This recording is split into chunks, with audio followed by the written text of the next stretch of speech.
This is Nicholas, and I'll be helping you apply for your Paycheck Protection Program loan. Again, we thank you for using FEMBi Mortgage as your PPP loan lender. Let's go ahead and get started. The existing customer account lookup. This will be for people who applied for either first draw or have recently submitted their PPP loan application already through our portal. This will allow you to access your personal information and your application. If we require any documents, you can use this as well to upload everything. You're going to need to provide your business TIN, either social or EIN for your business, your email address that you put in your application, the email address that is best to reach you at, and your personal social. If you applied as a business, this will be the person who applied who has at least 20% ownership, or if you're an independent contractor, sole proprietor, or self-employed individual, this will be your social. So click on I'm Not a Robot, find my account, and it'll pull it up. If you didn't apply and are a new customer, we're going to go ahead and click on this Not an Existing Customer. Click here to get started, and it'll bring you to our company lookup page. We're going to start off by putting your company name here. In this case, my name is Nicholas. I would be applying as an independent contractor. If you are an independent contractor, please provide your name. If you're a business, you provide your business. So my name is Nicholas, and my last name is Circoni, so I'm going to put that there. And then your company zip code or your personal zip code if you're applying as an independent contractor. Click on I am not a robot, find my company. Because I'm not a business, it's not going to find my name, so I'm going to have to click here to proceed. If you are a business, this will auto-populate and bring you to the next step. Here we are in the application. The first fields that we fill out are under business information. Business name, my name is Nicholas and I'm applying as an independent contractor, so I give my own name. If you're a business, please provide your business name. Next field is DBA name. If you have one, you can provide it. If not, it is fine. It'll let you submit it without this. Tax ID, if you're a business, you provide your EIN. If you're applying as an independent contractor, a sole proprietor, or self-employed, this will be your social. So I'm going to fill this out, put my 9 digits there. Business phone, the number that is best to reach you at. I'm going to go ahead and put some random number here. There we go. Business industry. So here it gets a little tricky. This will be your NAICS code. If you don't know your NAICS code, you can take a look at your 1040 taxes or your business taxes and see what your NAICS code is. If not, we do allow you to search by keywords. So let's assume I'm applying as a real estate agent. I'm going to type in real estate. It'll give you 5 fields to select from. If you're not sure, there should be other activities related to your specific field of work. I'm going to click on this one. Address line. This will be your personal address if you're applying as an independent contractor, or your business address. I'm going to put just a random address here to continue.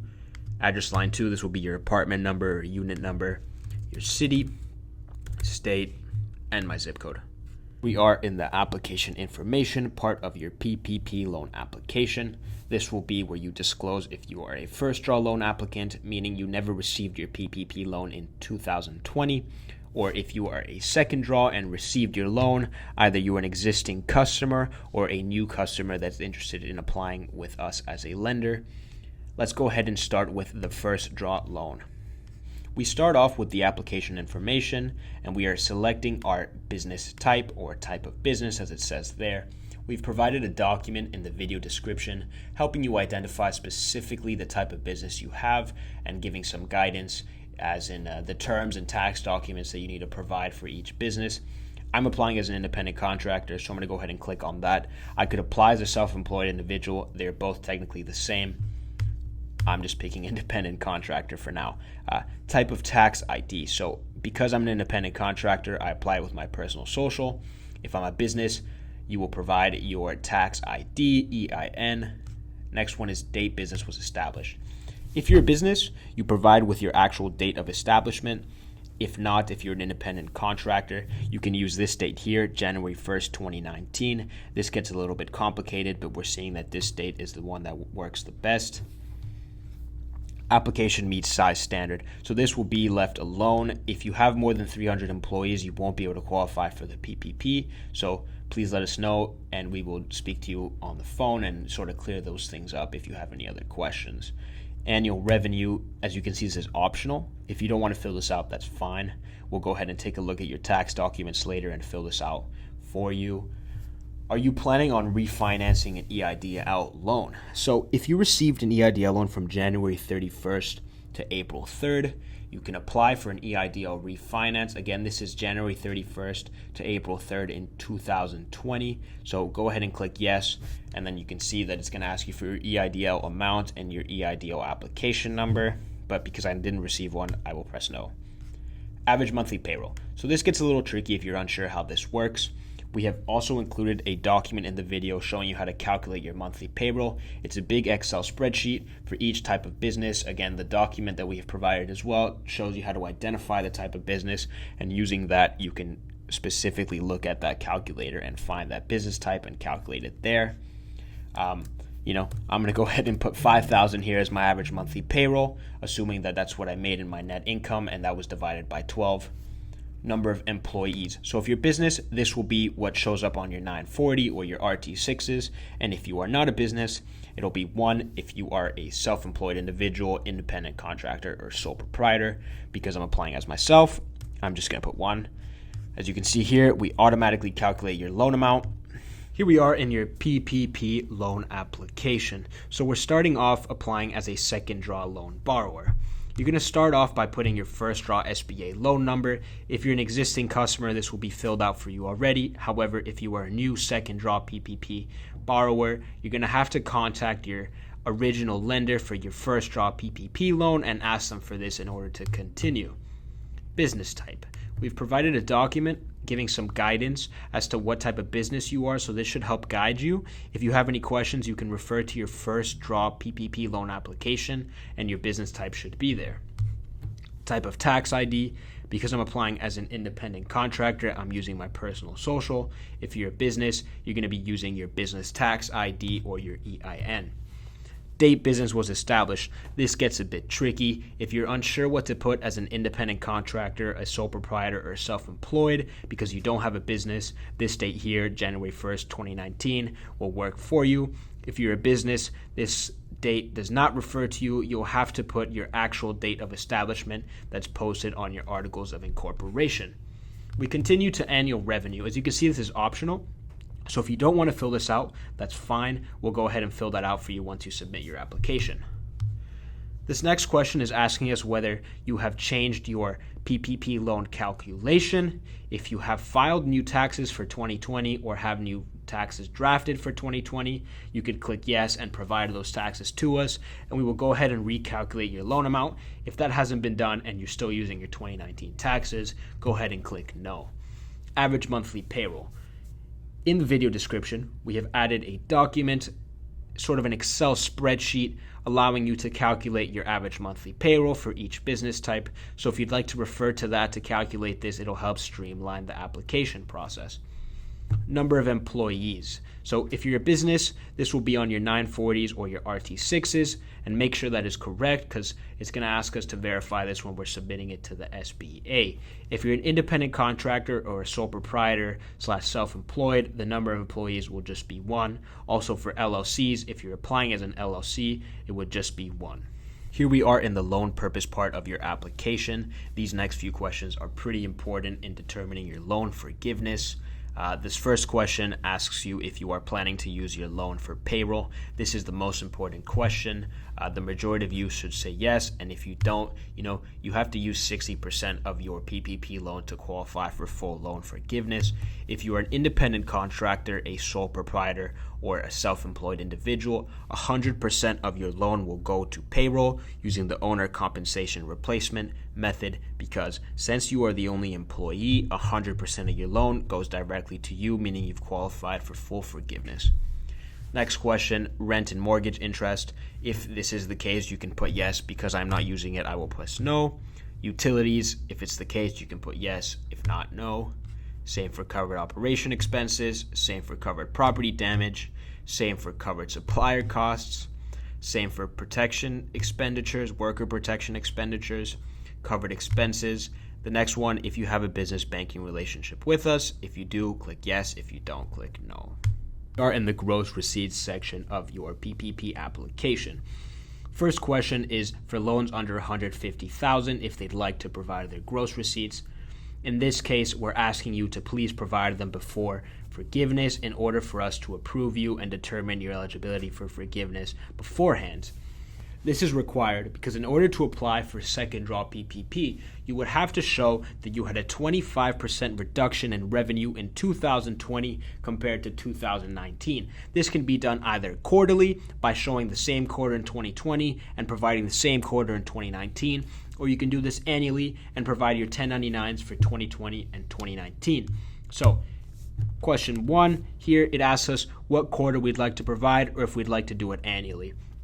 I've gone ahead and clicked quarter 2 and put $10,000 in gross receipts for 2020. For 2019, I have to choose the same exact quarter that I did in 2020. So I'm going to go ahead and click quarter 2 as well. And I'm going to say I made $100,000. So that is far past the 25% reduction, which allows me to qualify for the second draw PPP loan. The next question is business banking relationship with us. If you have one, click yes. If you don't, click no. This next section is applicant ownership. This is pretty straightforward. However, this will be how you access your existing customer portal once your application has been submitted. Number of 20% owners. The SBA requires only one owner with at least 20% to be able to apply without having the permission of others. If you're an independent contractor, it'll just be one as well. Include demographic data for owners. This is optional. If you don't want to, that's fine. If you do, you can click yes. Owner 1, person completing the application, the authorized representative, has 20% ownership. In this case, I do because I'm applying for myself.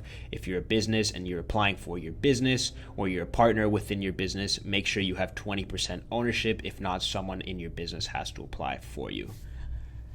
Owner applicant, other ownership percentage. So it has to be at least 20%. In this case, I own myself technically, so I'll put 100% there. Date of birth, I'm going to put just some random date of birth here. Let's say I was born in 2000. Title, owner, because I own my personal business. If you are a partner, you would put partner, and if you have a different title within your business but have at least 20% ownership, please put that there. Next bit may seem a bit lengthy, but this video is here to help you. So, I'll walk you through essentially each question. These questions are important because they are submitted on your PPP loan application, which is then given to the SBA when they come to approve you. Question number 1 asks about bankruptcy. I suggest you read through all these questions in detail. If you put yes on any of the important ones, such as 1 and 2 for now, you won't be able to qualify. So if you filed for bankruptcy, you won't qualify, but let's hope that's not the case. The second one is if you defaulted a government loan in the past 7 years. The third one, if you do have a relationship with a business, you're going to have to click yes and provide us some sort of document showing your position in those business or your relationship, and then also identify whether you have applied for a PPP loan within those businesses. If this doesn't apply to you, that's fine. In this case, it doesn't apply to me, so I'll click no. As I just said earlier, this asks if you received an EIDL, the Economic Injury Disaster Loan, between January 31st and April 3rd, 2020. If it was yes, you provided the details earlier, so that is fine. You don't need to give us an addendum B. Question 5 is if anyone in your company or applicant has a felony related to fraud or any other criminal indictment. Question 6 asks about fraud as well. Again, if this is clicked yes, you won't be able to qualify. Question 7 asks if your principal place of residence for all employees is in the United States. This will have to be yes. Question 8 is if you are a franchise. If you are, click yes. If you're not, click no. Authorized representative information will be how you access your existing customer portal. This will be the person who is applying if you're a business, the person with at least 20% ownership, and if you're an independent contractor, this will be your name, or for sole proprietors and self-employed individuals as well. In this case, I'm going to put my name here, as I said earlier. Sorry about that. My last name, my date of birth, my address. I think I had provided a fake address earlier, so I'm going to provide that same one. Address line, this will be your unit number or apartment number. City, Miami. State, Florida. Zip code. Email address, the one that is best to reach you at. I'm going to put my work email here. And my phone number. I'll put a random phone number here. When you save and collapse this will save your information for authorized rep. However, you're going to have to confirm your social here, the one you put earlier, or the person who was applying for the business. Again, this will be the social you use to access your application. That last field that says authorized representative social. I'm going to go ahead and put the same one I put earlier here, some random one.